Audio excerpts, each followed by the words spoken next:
हे बघ रामदास, देशाच्या प्रगतीचा विषय.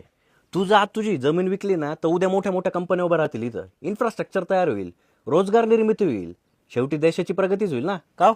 आणि आम्हाला असं वाटतं की देशाच्या प्रगतीमध्ये एक शेतकरी म्हणून तू तुझं योगदान दिलं पाहिजे का हो? हा, बाकी चहा मस्त झाला वहिनी. काय ठरवलंय तू रामदास? नाही, बरोबर आहे तुमचं, देशाच्या प्रगतीचा विषय नाही का. मग मी काय म्हणतो, तुमच्या त्या मोठ्या साहेबाची 50 एकर इथं डोंगराच्या कडेला, त्याच्यातली 10 एकर घ्या ना देशाच्या प्रगतीसाठी.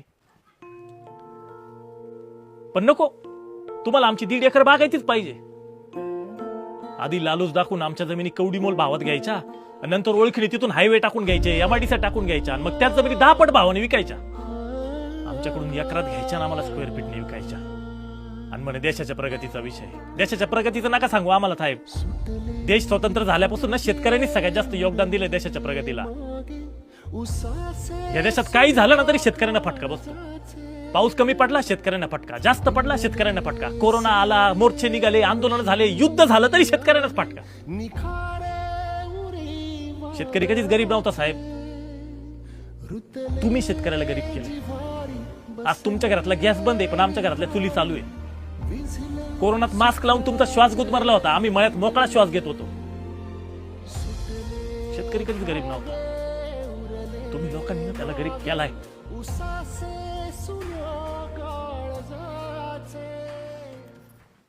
अहो,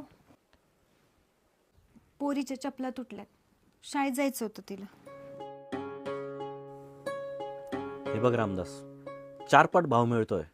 अरे बाबा ऐक आमचं, देऊन टाक जमीन. अरे प्रगती होईल तुझी पण आणि देशाची पण.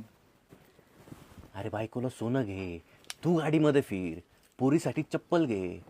पाय बघ तिचे, अरे पाय झिजून जातील पोरीचे.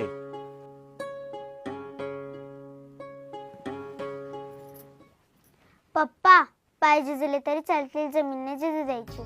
अन्यायाविरुद्ध जिथ मुठी हो वळल्या, इवल्या शाया चिमण्या जिथ घारीशी हो भिडल्या. प्रगती हळूहळू पोचली तरी चालेल, पण सरळ मार्गाने जा. त्या युद्ध भूमीतून रक्तचंदन लेवून याव, तू याव, बंधन तोडीत याव.